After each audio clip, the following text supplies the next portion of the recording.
Sweet. Hi, this is Michael Waitze, and welcome back to Thailand GameChanger. Thailand GameChanger is focused on the driving forces behind the startup ecosystem in Thailand and Southeast Asia. Produced by True Digital Park, we're sitting in their awesome building in conjunction with Michael Waitze Media. Today is Rock Thailand Batch 2, and that's where my guests are from, not from Thailand, but from Rock Thailand. And Rock Thailand is the Embassy of Japan's flagship event in Thailand under its Open Columbus policy. I'm curious what that is as well, through which they facilitate collaborations between innovative Japanese startups and Thai corporates. It's kind of an interesting concept, right? And as part of this event, I am lucky enough and have the pleasure of recording with some of these innovative Japanese companies, and I have two people from one of those companies here today. I'm joined by Michio Kobayashi. Hi. Hello. The CEO and founder at Paronym, and Masaya Ueda, the CTO of Paronym. Kobayashi-san, Ueda-san, how are you doing today? Very great. Thank you very much. Thank you. It's great to have you here. Thank you so much for doing this. So can you start a little bit, just give us a little bit of your background so people can understand just how you got to here. Okay. I'm not sure where to start, but Where did you go to college? Like, and what okay. got you interested in this thing? Okay, actually, I went to high school in Canada. I mean, college school in Canada, in Victoria City, Oh, wow. and I spent about 4 years there, and it was a dormitory school, boarding school. Oh, really? So this is actually probably a start of this business. Probably, right? Right. What was the reason for you going to Canada? Is it something you raised your hand and said, Mom and Dad, I just want to go and Yes. do high school in Canada? Yes. And what did they say? Go for it. Really? Yes. That's kind of cool. And where are you from originally? Tokyo. For Tokyo. Yes. Which part of Tokyo? Now is Minatoku. Yeah. But actually, I was brought up in Yokohama. In Yokohama. Okay. Right. Fair enough. Yeah. Where in Minatoku do you live? Azabujuban. Nice. It's Very really nice. close to your formal. Yeah, very nice. Azerbaijan. Okay, good stuff. So when did you come back to Japan? When I was 18, after graduated high school. High school. So did you go to college in Tokyo? Yes. Or in Japan, I mean. Where did you go? It's called Meiji Gakuin. Meiji Gakuin. Got it. Okay, and what did you study there? International studies. International studies. So when you went to, I always like to ask this, right? When you went to Canada, how good was your English? Oh, none. I mean, I seriously could only say like my name is Michio Kobayashi only. Really? Yeah, I'm hungry. That's it. I'm pretty hungry right now too. I like spaghetti. That's it. But was that program specifically for like ESL students? I Like, studied couldn't with speak a ESL first, but from the second year, it's just the local private school. Wow. Yeah. And were there other kids from Japan there? Only 5 in the entire of school. Okay. So what happens normally is, right, so kids from France or kids from Japan or kids from wherever will hang Yes. together. And you miss the benefit of, because all you do is speak Japanese to each other, right? You miss the benefit of learning, like having that difficult experience of, now I need to learn English so I can talk to Michael, right? But you didn't do that. No, really. Not really. Well, otherwise you wouldn't be able to sit here and have this conversation with me, That's true. right? Well, that was the reason I went to the boarding school, because there were only 5 students. Yeah. I mean, Japanese students there. So, Yeah, that's awesome. yeah. That's really awesome. So Ueda-san, do you too just want to say maybe like where you went to university and what you studied at school? Tokyo University of Science. Tokyo No, Tokyo University of University Science. of Science. Science University of Tokyo. And what did you study? And don't say science. And I study image analytics. Got it. Image analytics. So that's why you're the CTO of this company. We'll get to why that's important in a few minutes. Okay, that's great. So let's just jump right into this, right? Did you, before you started Paronym, were you working at other companies or? Right. It was actually called Japan Telecom. I mean, former Japan Telecom. It became SoftBank later. I remember. So, okay, you know that, right? Yeah. So I was in a video transmission sales department, whatever. So it was the name of the department I was working for 8 years. And when I just entered there, I was working as an operator of like satellite operators and, the submarine fiber cable operator. Wow. basically transmit the video contents for TV stations. Okay, so this is like a theme that runs through your professional life is video Yes. and understanding how video works, right? And again, we'll get to that in a second too. And I became sales engineer and then became sales. So in total, I was there for 8 years. Okay. And what was your experience like working at a Japanese corporate? And I ask that, right, because you didn't go through Japanese high school, which can tend to be very regimented, right? But international boarding schools give you a little bit more freedom, if for no other reason than your parents aren't there. When you come home, right, go to Meiji Gakuin. Did I get that right? Yes. Yeah. And then you start working at Japan Telecom. Was it hard or was it easy transition for you?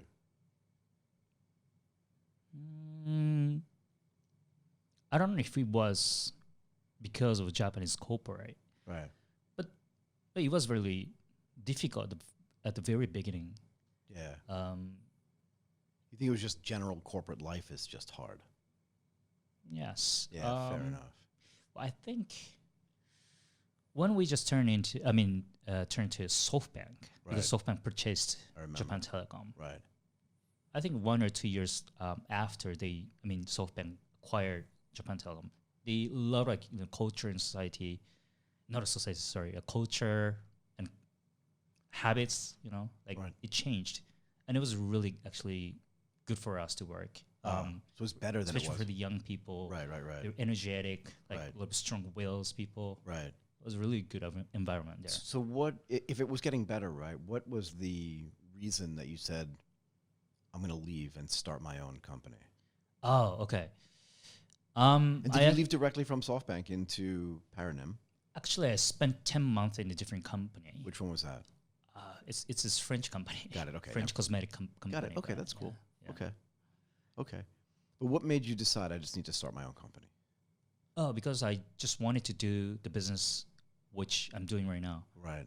So when you left and told your family or your friends, I'm quitting and I'm starting something from scratch, what did they say to you? They said, "Oh, finally." Really? Yeah. So this is something that they know that they've known about you forever. This is something you were discussing or talking about for a long time. I got to get out of here. Pretty much 99% of the people were thinking Why is he myself that you wouldn't fit in a social, corporate society. Really? So yes. They wanted you to leave. Even my sister lives in Germany for 20 years. She told me, "Hey, it was late." I mean, Really? Yeah. I've been waiting for you to do Yes. this. Were your parents surprised at all or not really? Actually, my mom was kind of worrying about it, but she knew that she couldn't stop it. Right. She just had to do it. Yeah, because I was a kid, 13, 14 years old kid, just Right. went to Canada by myself. So Yeah. well, So you can learn how to survive. right. I got it. So what exactly is Paronym? And what made you focus on this thing? It's a video technology, video augment technology. Augment technology, right? Yeah. That's what we call. And what we can do is simply very easily we can tag the objects in the video. Okay, go ahead. So when you're watching any type of video, you want to know a lot of things, a lot of information from the video, like who made that shirt? right, who made a What shirt, kind of watch is that? who that is, and where the place is, How can and I what buy the it music kind of is. thing? Yeah. Oh, the music for sure. Mm, Right. Like Shazam became such a big thing, right? Because people are like, what is Right. that song? right. Right. Anyway, go ahead. So then, what people are doing right now to get known the information from the video is the people just think about the keywords, and turn up the like Google's or Yahoo, whatever, and type in a lot of keywords in it, Right. and then they go to thousands of the lists Right. and pick one of them somehow. Right. So first Without- they have to watch the video, Right. then they stop the video, Mm. and then they maybe call their friends and say, "Have you ever seen a shirt where the buttons have blue stitching in it? Is that Uniqlo?" And just how to try to figure it out. It's really inefficient and in general really ineffective, right? Right. That's right. Okay. So so that's the idea, right? Is that you want to be able to tag everything in a video and be able to allow people to either touch it, I presume, or click on it, depending on what kind of device they're using. Sure. What do they get if they do that? What they get Yeah. is they get the first there's a little icon comes up of Right, the it kind of moves over to the right. right. Right. Just and then you can stock the item icon on the right hand side. Right. And if you just want to keep watching the video, then you just leave the icons on the right side and you just keep watching until the very end. So or go ahead. No, go ahead. Or if you want to know the information, like detailed information of the item, you Right. just open up the stock area, you tap the icon again, and it will jump to the landing page, which has exactly right information about it. Right. So let's say I'm watching a video and I'm really interested again in the shirt. I don't see a logo. Mm-hmm. I don't see a tag, but I'm just really interested in it. And let's say I stop the video and I click on it. What if it's not tagged? What happens? Too bad. But then I get nothing though, right? Sure. Okay. So if I want to use this as a method for searching for something, right? If I have a product company or if I make a video, right? So if I wanted to, we're videoing this right now. So if I wanted to tell Rode, who makes these microphones, I'm going to put a tag on this, not a physical tag, right? A digital tag. And when someone clicks on it in the video, they'll be able to go to your website and find out more about this thing. Mm-hmm. But if we don't do that, in other words, if I just take a video that I make and I don't employ you, I get nothing. Mm-hmm. Got it. So can we talk a little bit more about search in general? Okay. Right? And I have this idea, and I don't think I'm alone. Obviously, I think you may agree with me. I think search is broken, like really broken. Agree with it. Right? And I think it all started breaking when Google bought, what was that company called? Click something, I can't remember anymore. And just started doing AdWords and AdSense. Mm-hmm. Right? So I could actually buy Lenovo as an AdWord and send it anywhere I wanted. Now, Lenovo has more money than I have, mostly. So it's going to be hard for me to do that. But Dell could do that, right? If you search for Lenovo, it could send you to Dell, could be like the top thing because Dell outbid Lenovo for that. That's broken as far as I'm concerned, right? So who manages your tagging? Is that something that you do as a team? So I can't gamify it. In other words, you don't run a tag sense, an ad tag business. You just want to have the exact information there, right? Mm-hmm. And so you're not going to run, right? Because I think you can move the search from, just a regular Google into video. But if you're still running an AdSense business where people can bid on it, it's still going to be broken, right? Mm. But you're not doing that. No. Okay. So can you tell me more about the business side? Okay. What do you go and sell to people? Who are your normal clients? Oh, okay. Do you know what I mean? In other words, Yes. Because you can't just take any video you want. You could technically take any video you want and just tag it, but no one's going to pay you for that, right? So what is the business model around how this works? It's actually a B2B to C model. So it. our clients are basically a corporate, the business clients. Right. And since we have launched our service like about 20 months ago, the one of the biggest client of ours is NTT Docomo, and SoftBank, my former, Right. and Sega Group is a game company in Right. Japan, and some entertainment company and so on. So those business users are our clients. Go ahead. And we are basically providing our technology or the SaaS platform to them. Got it. So they can tag into their own video by themselves, or they sometimes ask us to tag in a video, but it's either. What is the sales cycle like? In other words, Sega's and I have a ton of questions about Sega, right? Because game companies can make money in plenty of other ways than just selling games, right? They already kind of do with in-game purchases, right? But when you go to a company like Sega, how long does it take to convince them that they should try this? And then what do they do with it once they get it?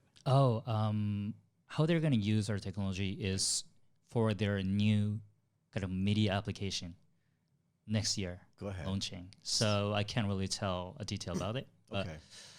Well, a few things that they told us about the game is, the game industry is been really hard right Yeah, now. it's super hard. Super hard. Right, because I can sell a game for free on the Apple Right. Store, right? And the minimum investment that they have to start with is increasing. Like, Right. It three, becomes four- more and more expensive to produce a game. Yes, like 3, 4, 5 millions at least. Right. And then they can kind of stand on a stage. Right. And probably 1 or 2, 3 out of 10,000 will win. Right. So it's like a treasure hunter thing. Yeah, it's hard. Right now, yes. And well, compared to that, our tagging, video tagging system on a video, it's just nothing for them. Because video probably costs like, $100,000, $10,000 To make. or less. And then tagging into the video, it's very easy. It takes like, 10 minutes, 20 minutes. And Really? yes, Really? it's Okay. really, really Even for fast. like a 10-minute video. 10 minutes video, and if you tag about 20 different items, probably would take about 15, 20 minutes. Wow. Yes. Is that an automated process? It's mostly automated. Got it. Okay. Automated, yes. Yeah, that's okay. That's cool. Okay. So, and then you don't have to have any literacy, like, engineering.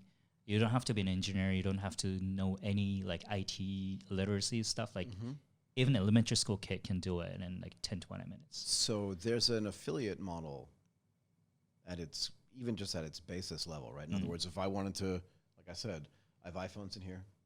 I have a branded shirt, right? I'm wearing Levi's. I have Rode microphones and an Apple, like all that kind of stuff.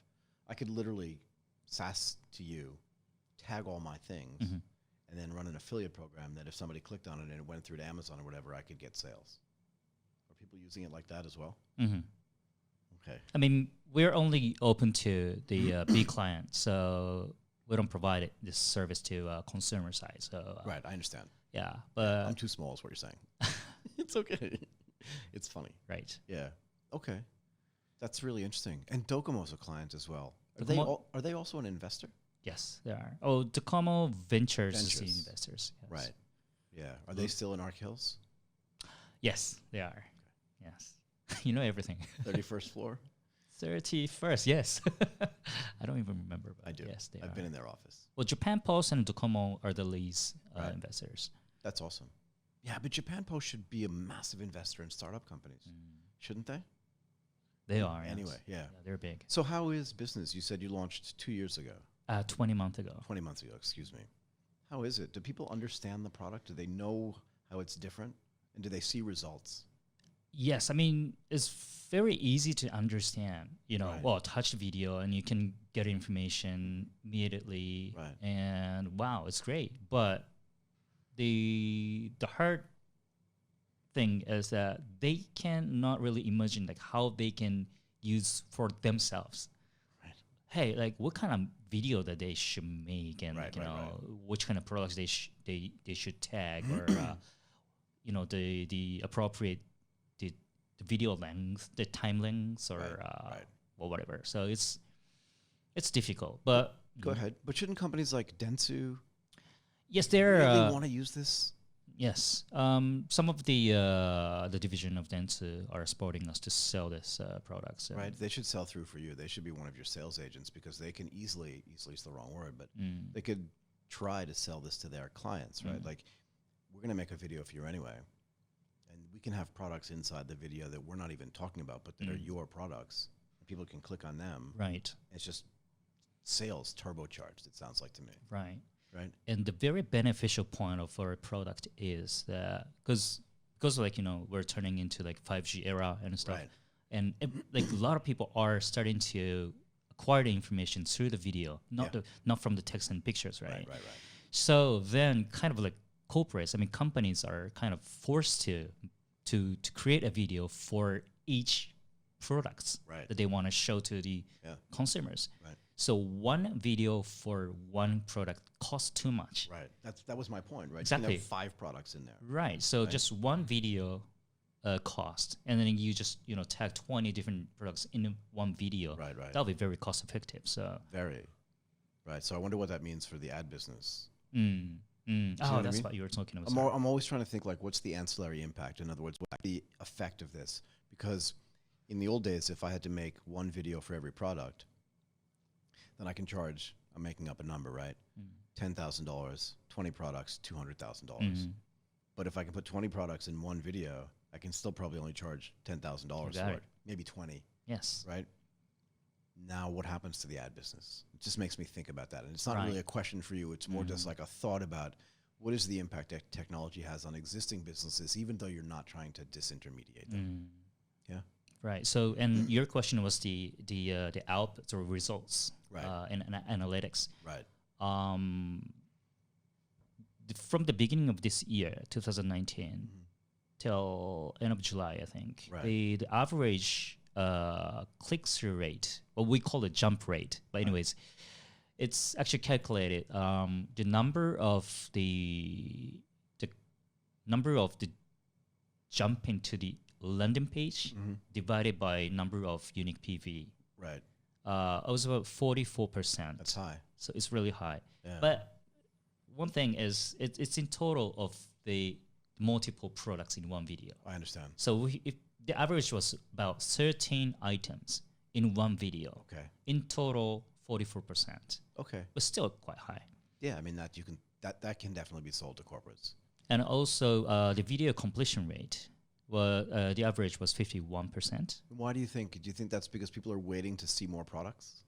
I think that's the biggest reason, actually. Do you know what I mean? Like, I wonder what else is coming up. Yes. Even if they're not listening to the Yes. video, what else can I click on? Oh, what else? Yeah, and in other words, isn't that what you think people are doing? They're watching a video, they click on a few things, but they keep watching, which is why they complete, because they're trying to figure out what's coming next. Right. Right? I think that's the biggest reason they keep watching the video until the very last frame. That's really interesting. Right. And even the advertisement, the commercial video or the promotion video, like people usually don't watch until the very end. But because, as you have just said, well, hey, if keep watching the next second, then it might be, Something else might be right, there. useful information comes out. Right. And So do you think you could gamify this? gamify. Gamify. Let me just finish, right? Okay.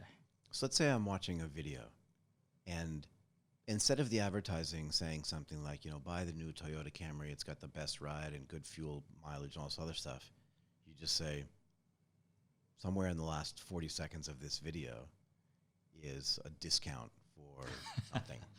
You have to find it. I see. And if you click on that thing, and it moves into your, I forget what you called that little spot over here. Stock area. Yeah, the stock area. And like the first 10 people that do that, win a trip to Disneyland or something, right? It just means that I've said for a while now that I think every company is going to turn into, at some level, a media company, right? And that's the video production that you were talking about. Really interesting stuff. I feel like I could go on and on about that. But so interesting, right? Thank you. No, I really think so. So what's the point for you all to come to Thailand? Did you participate in Batch 1? No. You didn't?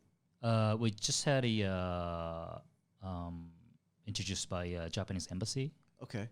But how do they know you, and like how does that work? I think they got to know about us through Dentsu. Dentsu, got it. Okay. And what's the benefit for you? In other words, do you think that there's a real possibility for you to expand this business into Thailand? You do. Yes. Well, the benefit that we can think of is one is like Thailand is very how can I say, a lot of people actually buys things on internet. Of course. I don't know how to call that in English, but 40% of all the purchasing is on internet. Yeah, and what That's percent? what I say. Yeah, It's even slightly higher than China market. could be. People are buying things on the internet. Japan just barely touched 10%, so it's like 4 times more than Japan. So that means it's a massive opportunity for you. Exactly. And Thai people are also big consumers of video. And also the economic growth is going to rapidly, It should be growing. much higher than it is in Japan, or basically in the West, right? That's why we live here, because we think that the economic opportunity here is huge. So these are the 2 reasons, but the third reason is the biggest one is because I heard that Thai, the conglomerate companies, like they work really fast. Yeah, probably faster than That's Japanese what I heard. Probably faster than Japanese companies for sure. And there's a theme called digital transformation that's being pushed really hard. And when you work with companies like CP Right. and True that are part of the same group, but the other large groups here are looking at the rest of the world and thinking, how can we use technology to leapfrog? How can we make really efficient investments? I see. Right? And mobile phone penetration in Thailand is over 100%. So the mobile, people are carrying more than one device, right? And that's where they're watching most of their videos. And that means that they can touch things. And they're very used to that sort of touching. Most Thai people's first introduction to the internet is not this. That's how you got online. They got online here. I see. Yes, this is something you have to know. They're super used to this, right? Yeah. Understand. So is this your first time here or no? It's actually my third time, but in business, it's second time. Got it. So did you have any meetings today that I don't want to know with whom, but did you have any meetings today that you think were useful? Oh, yes, definitely. Good. With here and the other company. Yeah. Good stuff. So I want to talk a little bit now about just the Japanese startup ecosystem, right? When you leave a corporate, whether it's SoftBank or any other big company in Japan, you lose a lot of those kind of benefits of safety, right? Like you're not getting a paycheck every month. Maybe you don't get insurance. It's a little bit scary is the wrong word, but I think maybe it's the right word. What is it like from a startup perspective in Japan? Like, is it hard to raise money? Is it hard to hire people? You know what I mean? Yes. Because you're insane from the beginning, right? Your sister thought so, your mother thought so. Everybody knows you're a little bit crazy. Okay. But not everybody is.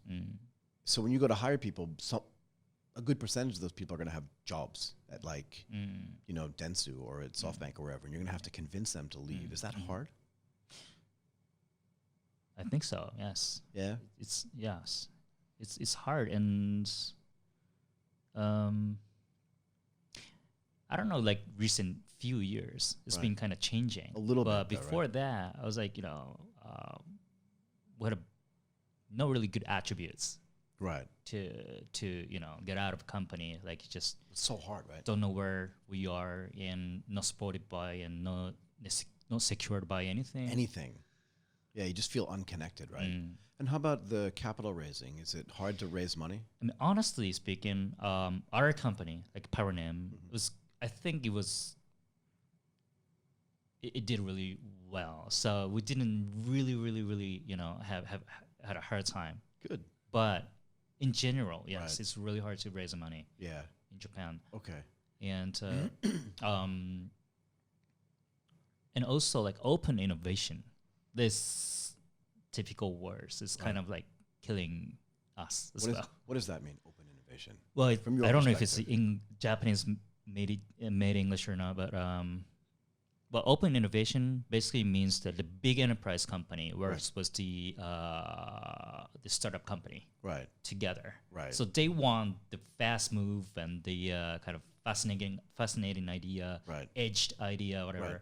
And then the startup wants to have the big power or Right. you know cash, and so you know open innovation is like kind of like a platform to Got it. of the meeting with matching with a big enterprise and then a startup. I understand. But usually, like 10, 20 people start up against like, you know, I don't know, like 10, 20,000, you know, big company. Right. Like, it doesn't really match, you know, Doesn't the really match. culture. Yeah, it doesn't really match. Yes. So do you find it hard to work with these big companies? In Japan, yeah. Honestly, NTT and NTT Docomo was actually really fast to kind of explore together Right. how to work together. Right. But most of the other companies were really Slow. hard. Yes. Yeah. Well, I mean, they say good things about, you know, Everybody wants to like say good dream and like, you know, Right. let's do acceleration, let's do the innovation, whatever. But things. You got it. it's not actually their real main job. So it's kind of side thing.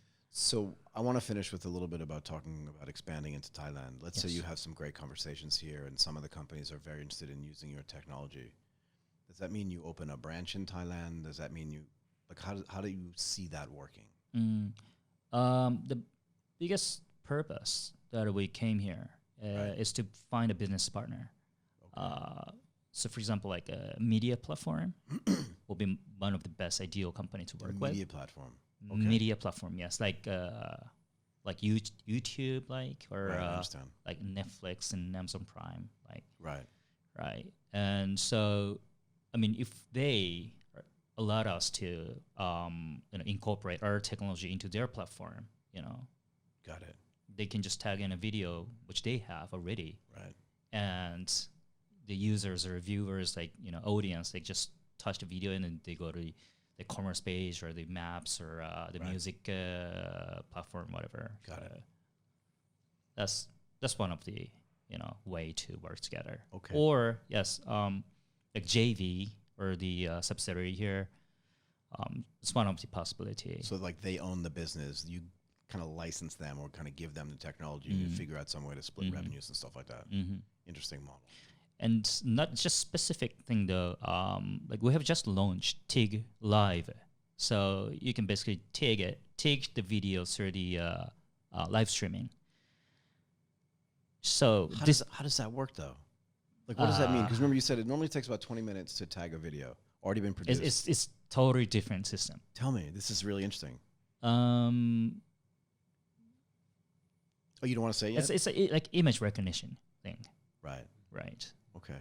And the very first service launch was the 1st of last November. So it was like a month ago. Okay. And the result was just amazing. Tell me.